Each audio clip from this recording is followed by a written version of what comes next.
राजांना वंदन. भारतरत्न डॉक्टर बाबासाहेब आंबेडकर यांना वंदन. आणि विधानसभेच्या अध्यक्षपदी ॲडव्होकेट राहुल नार्वेकर यांचं पुन्हा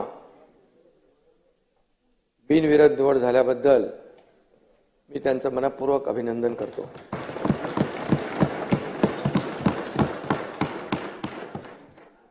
देवेंद्रजी म्हणाले होते मी पुन्हा येईन, ते पुन्हा आले, त्यांचे अभिनंदन. त्यांनी आपला शब्द पूर्ण केला. आणि पण अध्यक्ष महोदय काय म्हणाले नव्हते, मगाशी आपण उल्लेख केला मी पुन्हा येईन, पण ते पुन्हा आले. आणि याचा आनंद सर्वांनाच आहे. गेल्या 2.5 वर्षात त्यांनी केलेलं काम आपल्या समोर आहे. मी देखील त्यावेळेस सभागृहात म्हणालो होतो, तेव्हा दादा आम्ही दोघंच होतो. आम्ही म्हणालो आम्ही 200 पेक्षा जास्त आमदार निवडून आणू, नाही तर मी शेती करायला जाईन.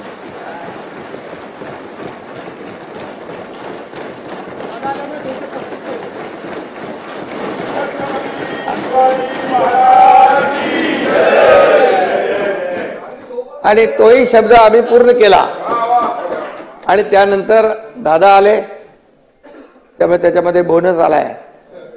200 आम्ही 37 झालो. आणि म्हणून खऱ्या अर्थाने शेवटी हे जनता जनार्दनावर असतं.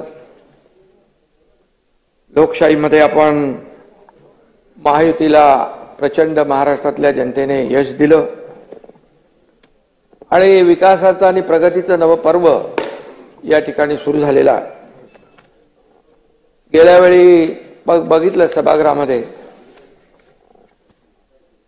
जसं विरोधी पक्ष चांगल्या कामाला मला सपोर्ट, जिथे काही सरकार चुकेल तिथे कान धरण्याचा अधिकार, परंतु ते सगळंच काही अस्तित्वहीन होतं. आणि यावेळेस तर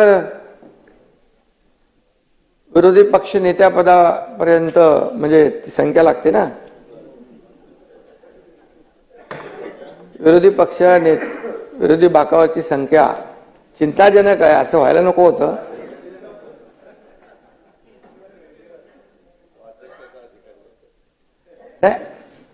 अध्यक्षांचा अधिकार आहे तो. अध्यक्ष त्याच्यावर अभ्यास करतील.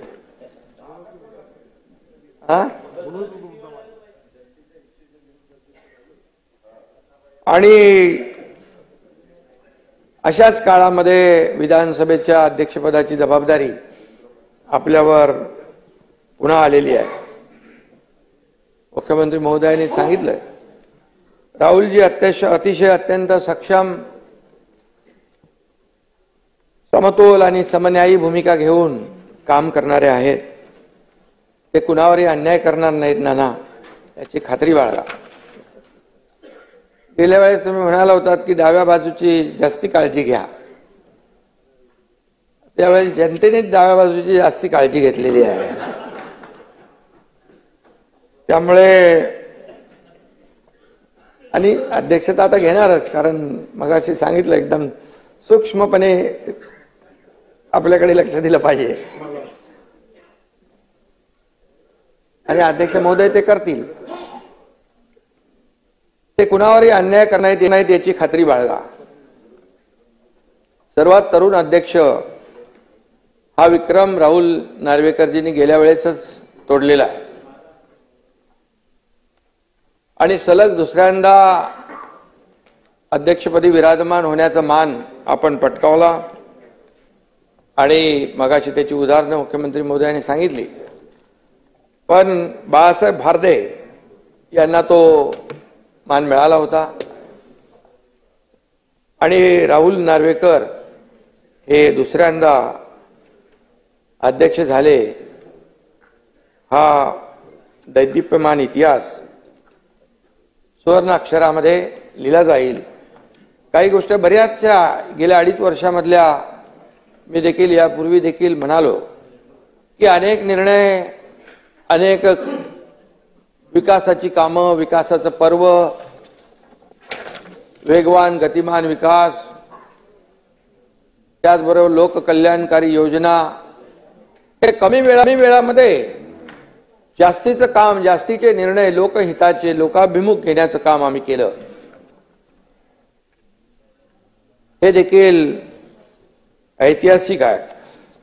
अध्यक्ष महोदय, गेल्या वेळेस आपल्या समोर कोणीतरी उमेदवार उभा होता अध्यक्षपदासाठी. कोण होतं? राजन साळवी होते. पण यंदा राजन साळवींना मतदारांनीच घरी बसवल्यामुळे दुसरं कोणी तुमच्या समोर उभा राहायलाच तयार नाही. आणि त्या नाना बरोबर ना, आणि त्यामुळे म्हणून मी आपले नाना पटोलेंचा आभार मानतो, कारण आपण अध्यक्षपद नार्वेकरांसाठी रिक्त केलं आणि तिथून गाडी सुरू झाली. पण ती गाडी अशीच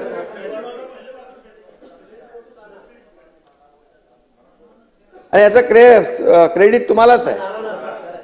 किती काय नाही म्हटलं तरी तुम्हाला क्रेडिट आहे. आणि खरं मानणारे आम्ही लोक आहोत. बाळासाहेबांची शिकवण आहे आणि त्यामुळे नाना आमचे खरे मित्र आहेत. मीडियासमोर काय बोलत असतील ते ठीक आहे, ते जाऊ द्या. पण नाना म्हणत असले तरी त्यांचं आमचं प्रेम आहे. अरे सुरुवात कुठून झाली ते सांगायला नको. सुरुवात नाना करते प्यार तुम्ही से कर बैठे, नाना करते प्यार तुम्ही से कर बैठे. आणि त्यामुळे सुरुवात कुठून झाली, आम्ही कसं आहे, मूळ विसरत नाही. मूळ विसरला की तो, त्यामुळे. आणि मगाशी कोणीतरी सांगितलं, राहुलजी साताऱ्याचे जावई आहेत. सातारा माझा जिल्हा आहे आणि माझी जन्मभूमी आहे, त्यामुळे मला जिव्हाळा आहे त्या साताऱ्याबद्दल. 2022 मध्ये राहुलजी अध्यक्ष म्हणून आपण काम केलं आणि त्यावेळेस तो कसोटीचा काळ होता. सुप्रीम कोर्टाने आपल्यावर महत्वाची जबाबदारी टाकली होती आणि मगाशी म्हटल्याप्रमाणे अगदी टॉपचे वकील इकडे यायचे, काय या सर्व कायद्याचा किस काढायचे. आणि अशा परिस्थितीमध्ये याही वेळेत आपण अत्यंत सखोल अभ्यास करून सचोटीने आणि शांतपणे निर्णय दिला. किती दबाव आणला तरी सुद्धा आपण तोल ढळून न दिला, संयम आपण ठेवला आणि न्यायाचा काटा चुकीच्या बाजूला झुकत नाही हे दाखवून दिलं. आणि तो आपण घेतलेला निर्णय तो योग्यच होता, कारण आता झालेल्या निवडणुकांमध्ये देखील जनतेने तोच न्याय दिला, आपण दिलेल्या न्यायाला अनुसरून.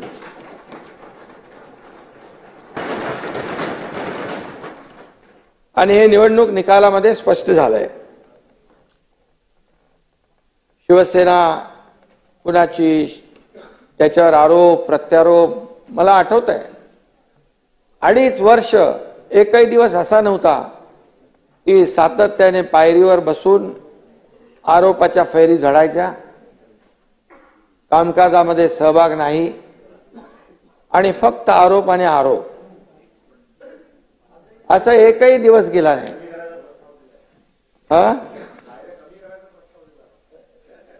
आणि म्हणून खऱ्या अर्थाने राहुलजींच्या, आम्ही त्याला काही लक्ष दिलं नाही. नाना आम्ही काम करत राहिलो. मी नेहमी सांगायचो आम्ही काम करणारे लोक आहोत. आम्ही अगोदर दोघं होतो, नंतर अजितदादा आले. तिन्ही शिफ्टमध्ये 24/7 काम चालू झालं आणि काम एवढं वेगाने झालं आणि एवढे निर्णय गतिमान झाले की या निवडणुकीमध्ये जनतेने, नेहमी आम्ही सांगायचो या निवडणुकीत जनता कामाची पोचपावती देईल, मग त्या लाडक्या बहिणी असतील, लाडके भाऊ असतील, लाडके शेतकरी असतील, सर्व घटक, या प्रत्येक घटकाला न्याय देण्याचं काम अध्यक्ष महोदय आम्ही केलं. आणि आपण देखील रामशास्त्री प्रभूने बाण्याचा विजय आहे असं, म्हणजे आपण देखील अगदी रामशास्त्री प्रभूने यांच्या प्रमाणे काम केलं आणि त्यावेळेस आपण निर्णय दिला. आणि काही लोकांनी तर, वकील तर आले, पण काही लोकांनी एवढे आरोप केले आपल्यावर, काही त्यातले प्रवक्ते होते, काही विश्व प्रवक्ते होते, काही कुठले कुठले होते, काही भोंगे होते, सगळ्यांनीच आरोप केले. आणि तरी सुद्धा आपण संयम ठेवला, आपण कोणाला घाबरलं नाहीत. म्हणून मी एकच सांगतो, कर नाही त्याला डर, त्याला नाही डर, कर नाही त्याला नाही डर, उसका नाम राहुल नार्वेकर.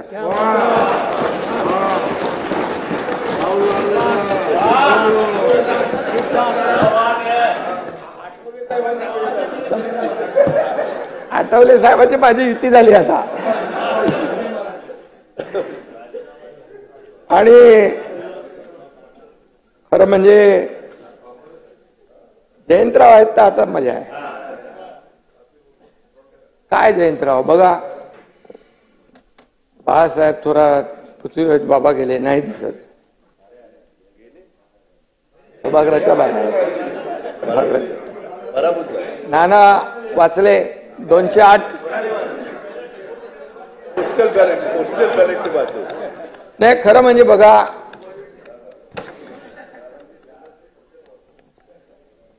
आता ईव्हीएम घोटाळा असता तर तुम्ही इथं नसताना. तुम्ही एकदा ईव्हीएम वर आरोप केले, शपथ घेणार नाही. अरे बाबा तुम्ही काय करता, तुमच्याबद्दल चांगलं बोलतोय.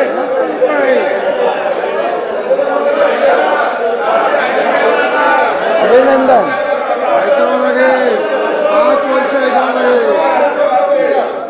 तुम्ही भाषण करताना कधी आम्ही थांबवलं का? नाना नाना कसं आहे माहितीये का याच्यामध्ये, नाना बघा काय आहे, तुम्ही रोज आम्हाला म्हणजे मीडियावर सांगता, लोकांची दिशाभूल होते. तुम्ही करत नाही, तुम्ही करता असं मी नाही म्हणत, परंतु रोज तुमच्या महाविकास आघाडीकडून होतंय की नाही. आता बघा म्हणाले काल 79 लाख मतं मिळाली शिवसेनेला, त्यांचे आले 57 आमदार, आणि काँग्रेसला मिळाली 80,000, 80 लाख, त्यांना मिळाले 16. आता मी सांगतो बघा याच्यामध्ये हा मग नंतर बोलू का? त्याच्यावर भाषण नंतर. आणि म्हणून तुम्हाला सांगतो, लोकसभेला नाना लोकसभेला 73,77,674 मतं मिळाली आम्हाला. किती? 73 लाख. आणि जयंतराव आपल्याला मिळाले 58 लाख, आणि आम्हाला 7 मिळाले, तुम्हाला 8 मिळाले. मग आता आम्ही काय म्हणायचं बरं? दुसरी गोष्ट, लोकसभेमध्ये महायुतीला अध्यक्ष महोदय थोडं सांगायला पाहिजे, नाही तर लोकांमध्ये काय जे सांगतात तेच खरं मानतात. लोकसभेमध्ये यांनी लोकसभेत फेक नॅरेटिव्ह पसरवला आणि त्याचा आपल्याला फटका बसलेला आहे. आणि म्हणून 2,48,12,627 नाना लक्षात ठेवा महायुतीला मतं मिळाली, आणि महाविकास आघाडीला 2,50,00,000, म्हणजे 2,48,00,000 आणि 2,50,00,000, 2 लाखाचा फरक. तुम्हाला किती मिळाले खासदार? 31, आणि आम्हाला 17. मग तेव्हा तुम्ही का नाही मागितलं बॅलेट? बॅलेटची मागणी करायला पाहिजे होती. तेव्हा काय पाहिजे? तेव्हा म्हणाले बुलेटवर स्वार होऊन सगळे जोरात पळायला लागले. No ballot, only bullet. अरे असं हा? आणि नाना काय माहिती याच्यामध्ये, जेव्हा बघा किती राज्य तुम्ही जिंकली, तेलंगणा जिंकलं, कर्नाटक जिंकलं, झारखंड जिंकलं, तुम्ही लोकसभेमध्ये जागा जिंकल्या. हे कसं आहे, हरलो की ईव्हीएम, ठरलं की ईव्हीएम वर आरोप करायचा. तर गेल्या 2.5 वर्षात तुम्ही आमच्यावर आरोप करत होता. एकनाथ शिंदे आणि आमची महायुती, देवेंद्र फडणवीस. आता तुम्ही त्या निर्जीव ईव्हीएम वर आरोप करताय. आता दुसरं काय तुम्हाला मिळत नाही. आणि अध्यक्ष महोदय, जेव्हा जिंकतात तेव्हा ज्यांचा म्हणजे त्यांना चांगला धडा नाही, जेव्हा त्यांचा विजय होतो त्यावेळेस ती यंत्रणा चांगली असते, लोकशाहीचा विजय असतो. मग तेव्हा लोकशाहीचा विजय म्हणतात. मग तिथे म्हणजे तिथे इलेक्शन कमिशन असेल, निवडणूक आयोग, अगदी सुप्रीम कोर्ट पण. काय परिस्थिती आहे. सुप्रीम कोर्टाचे जज मला वाटतं कधी काल परवा म्हणाले, तेव्हा तुम्ही हारता तेव्हा तुम्ही येता विरोध करायला, आरोप करायला, जिंकता तेव्हा काय येत नाही. त्यामुळे हे जे आहे नाना, हे कुठेतरी लोकशाहीमध्ये आपण लक्षात ठेवलं पाहिजे. आणि आम्हाला म्हणाले काँग्रेसच्या जागा आल्या. आता काँग्रेसने 105 जागा लढवल्या अध्यक्ष महोदय, आम्ही 80 लढवल्या. आता मतं तर त्यांना जास्ती मिळणार. पण एका मतदारसंघामध्ये जितेंद्र आव्हाड तुम्हाला 1 लाखाच्या जास्ती मताधिक्य मिळालं ना. बरं, 96,000. आता मला 1.25 लाखाचं मताधिक्य मिळालं. प्रताप सरनाईकांना पण लाखाच्या वरती मिळालं. आता बघा, ह्या प्रत्येक विधानसभेच्या मतदारसंघामध्ये वेगवेगळं मार्जिन आहे. कोण 1000 मतांनी निवडून येतो, कोण 1 लाखांनी येतो निवडून. तुम्ही ह्याचं कसं 208 नी येतो, 208 नी येतो, 208.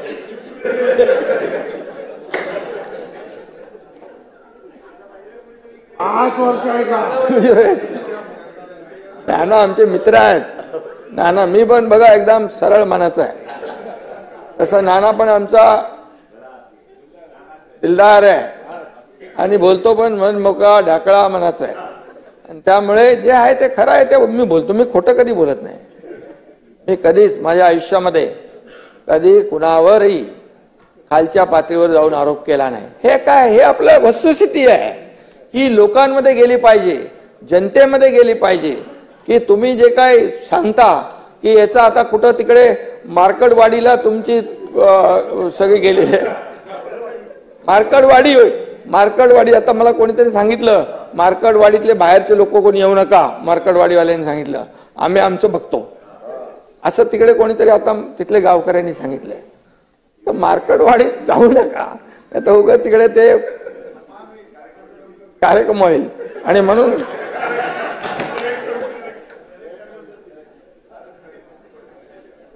म्हणून शब्दाला जागणारे लोक आम्ही आहोत. आता अध्यक्ष महोदय, राजकीय पक्षांच्या सोबत आपल्याला अनेक लोकांच्या सोबत काम करायचा अनुभव आहे. डबल ग्रॅज्युएट असलेले राहुलजी आपल्या पक्षात असावेत म्हणून सगळ्यांना वाटतं आणि कुठल्याही पक्षाला वाटणार आणि ते सगळ्याच पक्षांना हवे वाटतात. पण आता पक्षीय राजकारण मागे टाकून न्यायसनावर आपण पोचलेला आहात. ही मानाची खुर्ची आहे.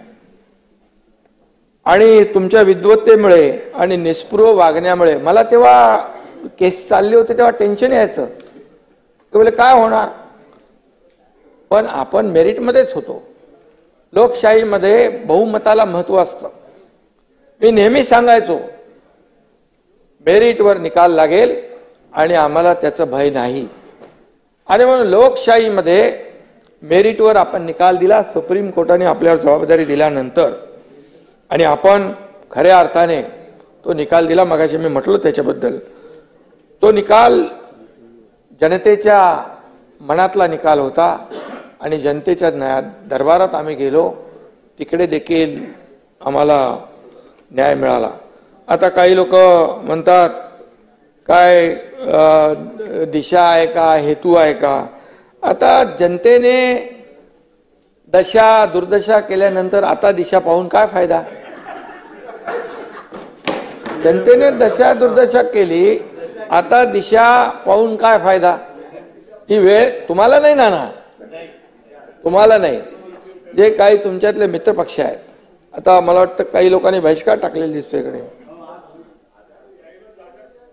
हे कोण नाही दिसत ना इकडे. आणि खरं म्हणजे अध्यक्ष पदाचा एक गरिमा आहे. एक अध्यक्षपद हे सार्व म्हणजे सगळ्यात आपल्या या सभागृहाला एक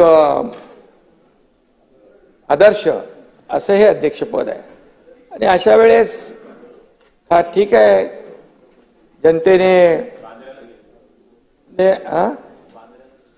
तर सगळ्यांनीच या आपल्या आजच्या नियुक्तीचं स्वागत केलं पाहिजे. आणि खऱ्या अर्थाने लोकभावनेची कदर केली पाहिजे. आणि म्हणून लोकभावनेची दिशा लोकांना वेळेच कळली असती, वारं कळलं असतं तर त्यांची ही दशा झाली नसती, असंही मी या ठिकाणी सांगू इच्छितो. गेल्या आपल्याला देखील राजकीय वारसा लाभलाय, त्याला अधिक आपण संपन्न केलं. त्यांच्या अनुभवाचा आणि मार्गदर्शनाचा देखील सरकारला लाभ झालेला आहे. या राज्याला मोठा फायदा आता होईल. 2.5 वर्ष नक्कीच आपल्या कामकाजाचं कौतुक करावं तेवढं थोडं आहे.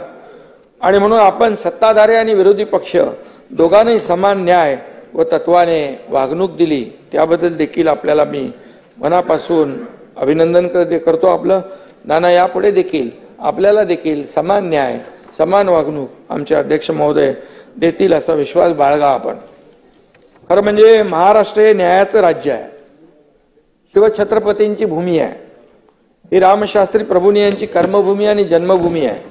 ही छत्रपती शाहू महात्मा ज्योतिबा फुले यांची भूमी आहे. परमपूज्य महामानव डॉक्टर बाबासाहेब आंबेडकरांची भूमी आहे.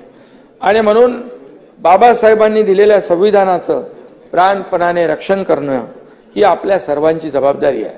आणि म्हणून ही याच्यामध्ये कुठलाही विसर पडता कामा नये, कधीच पडणार नाही. कारण मी आपल्याला आठवण करून देतो, संविधान संविधान म्हणून बोलणारे, संविधान बचाव संविधान बदलणार म्हणणारे आणि लोकांमध्ये भ्रम पसरवणारे, संविधान तर कधी बदलूच शकत नाही. हे बाबासाहेबांचं संविधान आहे. बाबासाहेबांच्या संविधानामुळे आज देशाचा कारभार चालतोय, राज्याचा कारभार चालतोय. आज बाबासाहेबांच्या संविधानामुळे एक सर्वसामान्य कुटुंबातला व्यक्ती देशाचे प्रधानमंत्री होतात, सर्वसामान्य व्यक्ती इथे मुख्यमंत्री उपमुख्यमंत्री होतात. हे बाबासाहेबांच्या संविधानामुळे आहे, त्यांच्या घटनेमुळे आहे. आणि म्हणून बाबासाहेबांचं संविधान जब तक सूरज चांद रहेगा बाबा साहेब का संविधान बना रहेगा.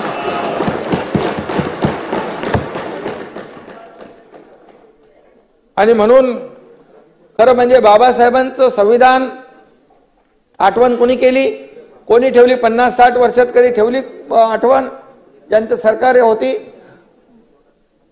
या देशाचे लोकप्रिय प्रधानमंत्री नरेंद्र मोदीजी 2014ला आले. त्या 2015 पासून संविधान दिन सुरू केला. संविधान दिन पहिल्यांदा सुरू झाला. मग संविधान बचाव, अरे बाबा काँग्रेसवाल्यांनी बाबासाहेबांना 2दा पराभूत केलं, 2दा.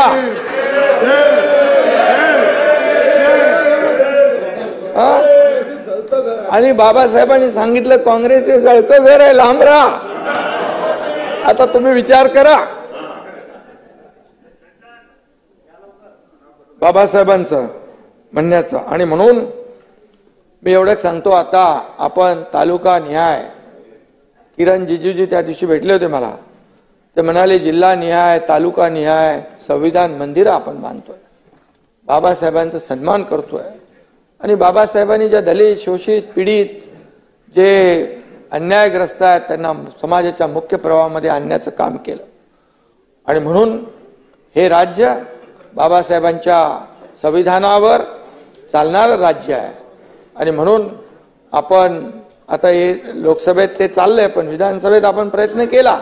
ते काय कुठले ते लाल कलरचे एक संविधान आणलं होतं, त्याच्या आतमध्ये कोरी पानं होती. ते आता मी त्याच्यामध्ये जात नाही मी.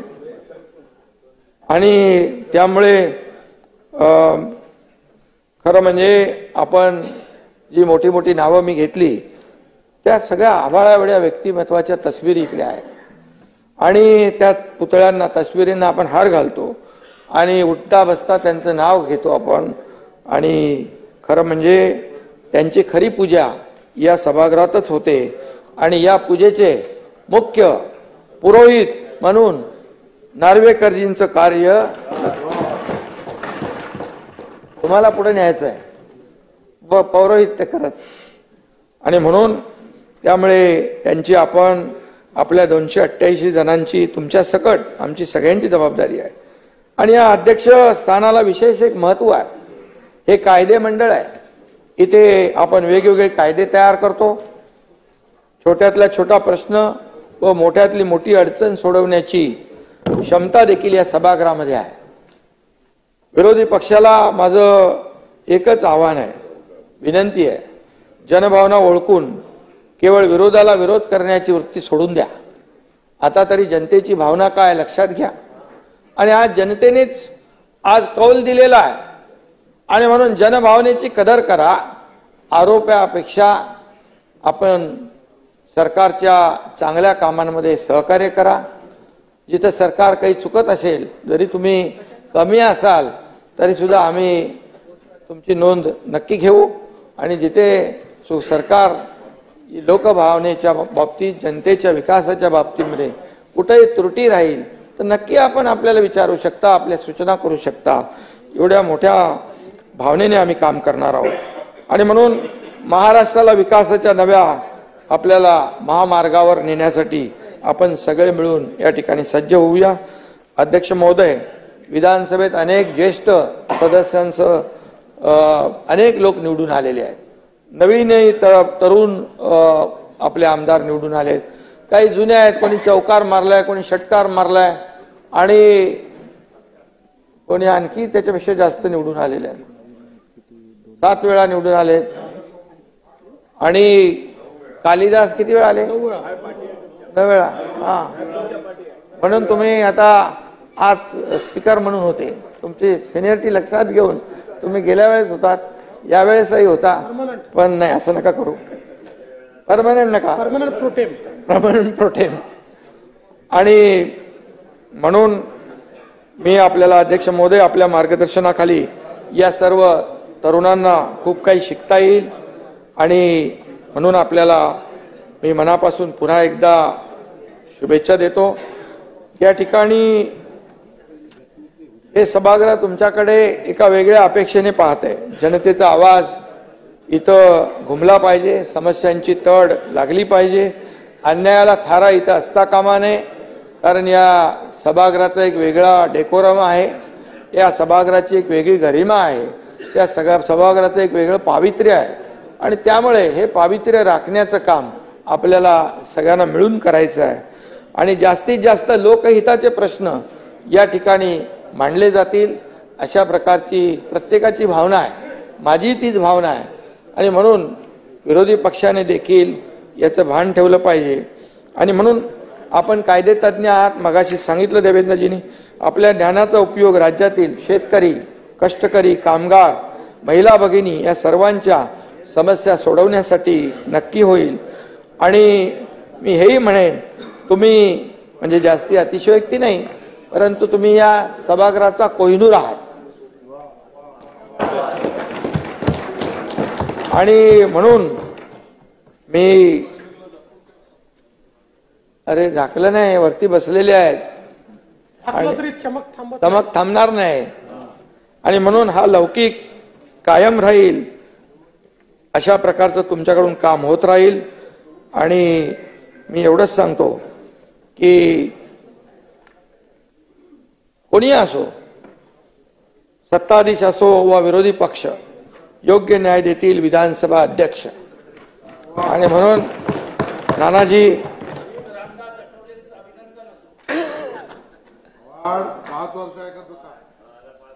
तुमचं पण ऐकू, आम्ही तुमचं पण ऐकू, पण तुम्हाला ऐकण्याची सवय ठेवा.